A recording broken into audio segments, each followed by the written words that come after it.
Welcome to the Deep Dive. Today, we're cutting through the noise to analyze a stack of sources that really reveal the underlying tensions of right now. We're talking about everything from these massive AI spending wars and a groundbreaking critique of corporate accounting to these quiet revolutions happening in healthcare and even inside our own brains. Exactly. We're looking for those surprising connections.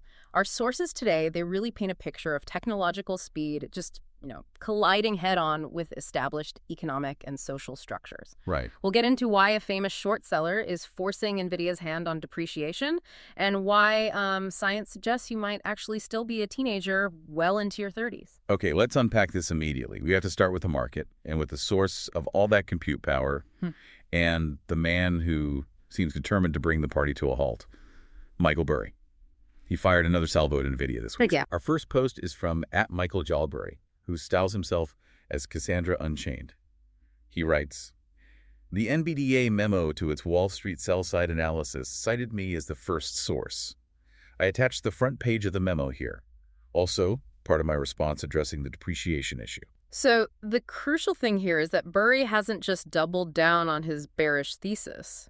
He's actually forced Nvidia to dedicate, internal analysis just to rebutting his claims. So they're taking him very seriously. Very. And his core argument is surgical. It's all about the company's useful life accounting for its chips. Right, because most of us think of depreciation as just simple wear and tear. Chip lasts for 5 years, whatever. But Burry's talking about something much more volatile than that. Precisely.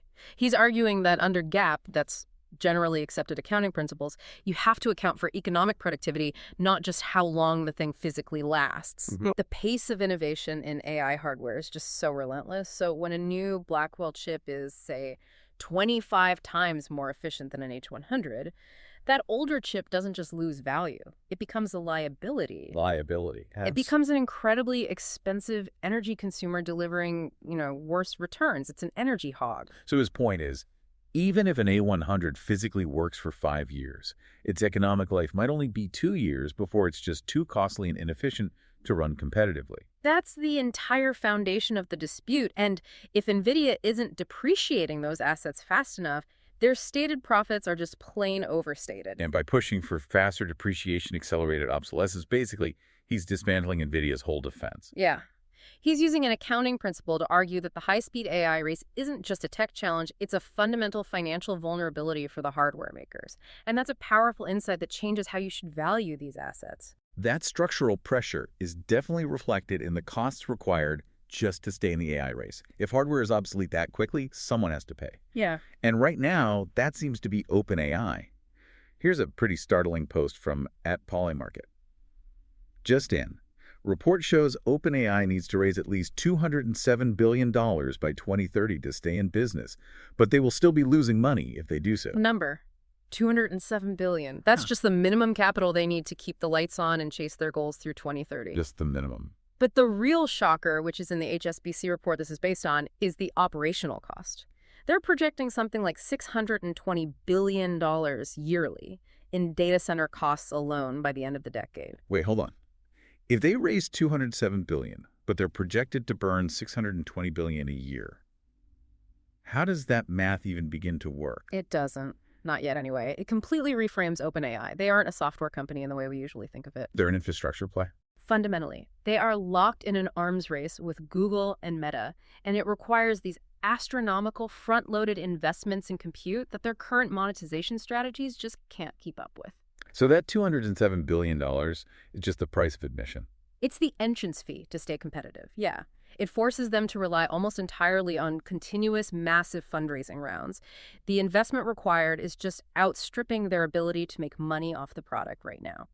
It really paints a picture of this intense financial pressure, all driven by that rapid obsolescence Burry was talking about. So let's connect that insane technological pace to the human side of it. The CEO leading this charge is obviously keenly aware of the speed. Here's a post about Jensen Huang from @Unusual Whales. NVIDIA CEO Jensen Huang is urging employees to use AI as much as possible and says they shouldn't fear that doing so will cost them their jobs, per BI. Huang was reportedly stunned to learn that some managers were discouraging constant AI use. And that's a culture mandate, right? It reflects the market reality we were just discussing. If the hardware is moving this fast, the company's human talent has to integrate the tech at maximum velocity, too. His surprise is what gets me. It shows a real disconnect. It does. The employees are worried AI will replace them, but the CEO sees AI as the only tool that can boost productivity fast enough to keep up with the competition and, those crippling infrastructure costs. He's basically saying the biggest risk is not embracing AI. He's trying to flip that fear narrative from AI takes your job to the laggards get left behind. Exactly. It underscores that, at least internally at Nvidia, AI is seen as a productivity booster. It's meant to free up that highly paid human talent to focus on more complex, strategic problems, not the mundane stuff. Okay, let's transition from the macroeconomy of AI to the economics of personal well-being. There's this quiet but pretty significant war against opaque healthcare pricing. Mark Cuban flagged a major move in this fight with a simple post. He just wrote, "It's happening," with a link. And that link, it confirms a really significant structural shift. Eli Lilly, the pharma giant, announced it's dropping CVS Caremark as its pharmacy benefit manager, or PBM, for its 23,000 U.S. employees. And they're moving to what? They're migrating to a fully transparent alternative called RightWay. Okay, for anyone who's not deep in the weeds on this, why is a big company like Eli Lilly dropping a behemoth like CVS Caremark such a big deal? Because PBMs are the middlemen of the entire pharmaceutical industry. The big three, that's EVS Caremark, Express Scripts, and OptumRx, they control about 80% of the market. 80%. 80. And they act as these opaque negotiators, often collecting massive rebates from drug makers while steering patients to specific, sometimes higher-cost drugs. They've been blamed for driving up healthcare costs for basically everyone. So this is a direct pushback against that whole black box model. Are we seeing this anywhere else? Oh, absolutely. This is not an isolated case. Genentech, Tyson Foods, they've made similar high-profile switches. What Lilly is doing is using its massive employee base to demand transparency and competition. And when a company that big pulls out, it creates real pressure. It signals a potential tipping point where these huge corporations, just tired of ballooning benefit costs, are demanding a fully transparent, fee-based service model instead.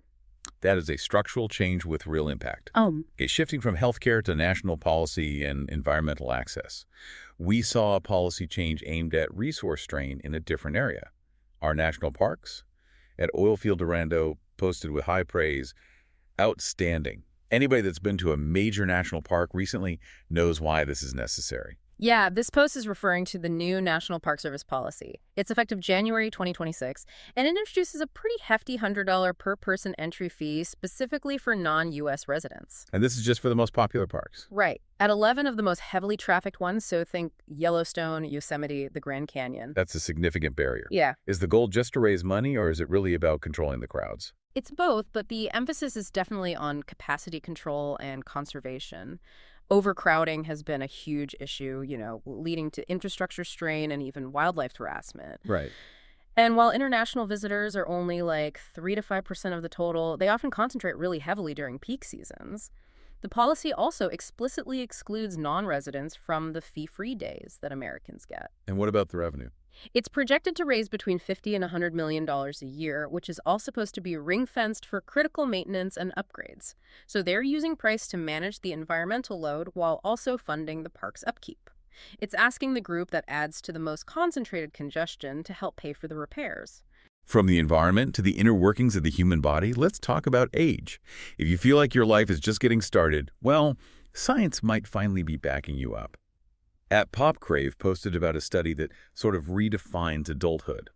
Adolescence lasts until our early 30s when our brain peaks, a new study has revealed. Researchers at the University of Cambridge have shown that the brain goes through 5 distinct phases in life, with key turning points at the ages 9, 32, 66, and 83. This is genuinely fascinating.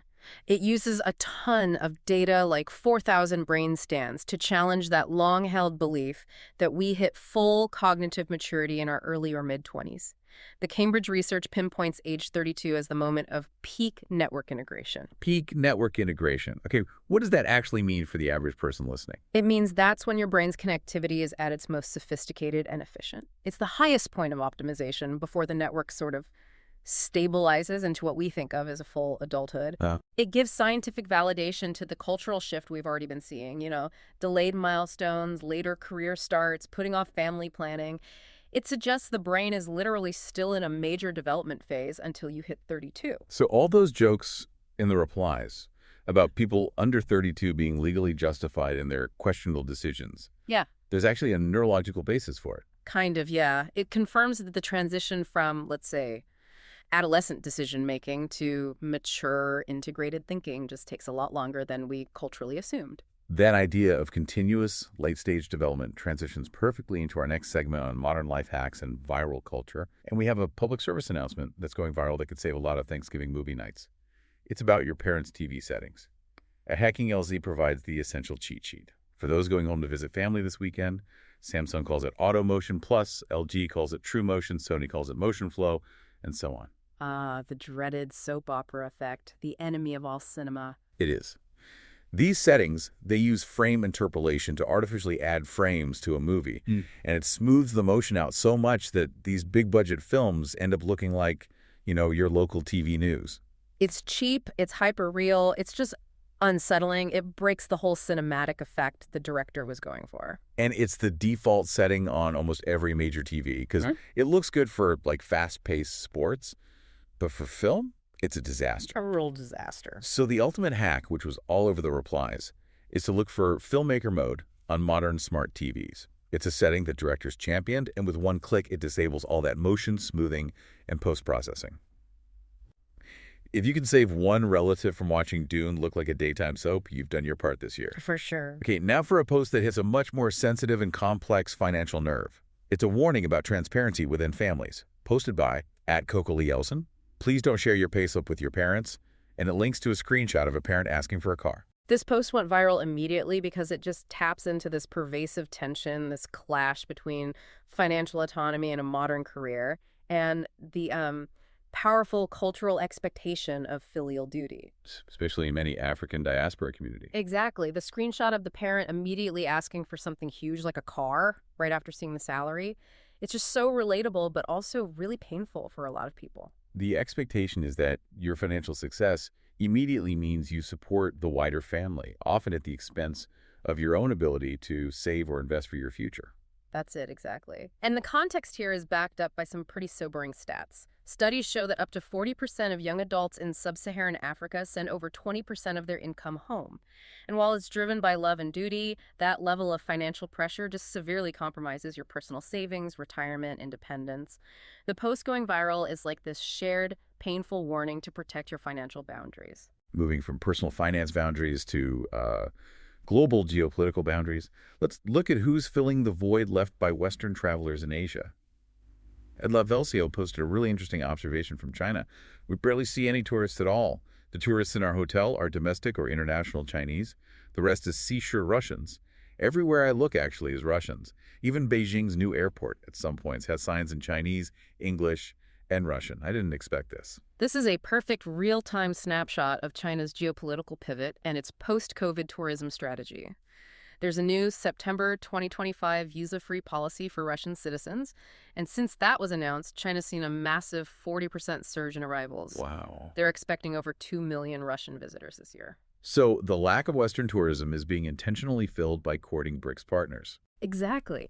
And the shift in airport signage prioritizing Russian right alongside Chinese and English, that shows a clear internal mandate about who they're welcoming. It's not just a reflection of more traffic. It's a tangible expression of prioritizing partnerships with aligned economic blocs over traditional Western tourist markets. Okay, finally, let's wrap up with a little shared tech frustration that I think perfectly encapsulates the pitfalls of modern operating systems. At MMAT14 posted a single picture captioned, "The Microsoft Windows 2025 experience expressed in a single picture." I think I saw this one. The picture is just a classic user experience failure. The user searches for the command prompt application, terminal, and the top best match result. It's a promoted poster for the 2018 Margot Robbie movie Terminal, sourced from Bing.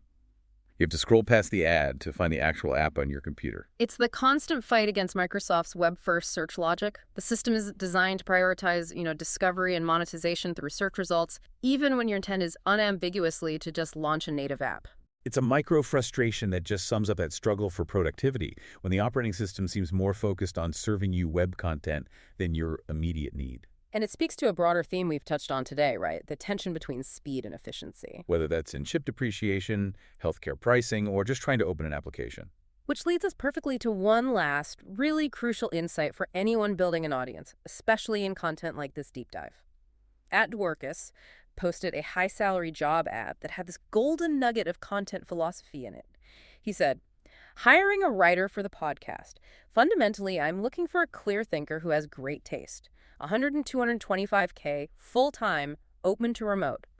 The reason our podcast has grown is not just the quality of the interviews, it's the story we tell through titles, clips, tweets, etc." He's explicitly drawing the line between high-quality content and successful content.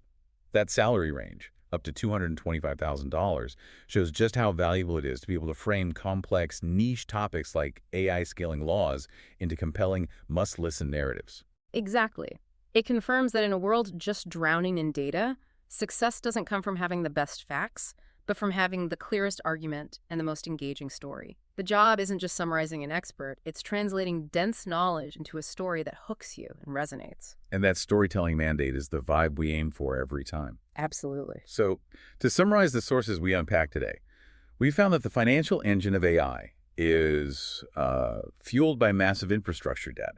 Eli Lilly is taking on the healthcare cartel, and the world is pivoting geopolitically in its tourism strategy. And tying back to that fascinating Cambridge study on the brain, if peak network integration isn't hit until age 32 and you're under that age, you are scientifically still in a late-stage developmental phase. Which raises a compelling question for you, the listener, especially in light of the volatile financial world we talked about. What high-stakes professional or life risks might you be justified in taking right now before that neurological peak at 32?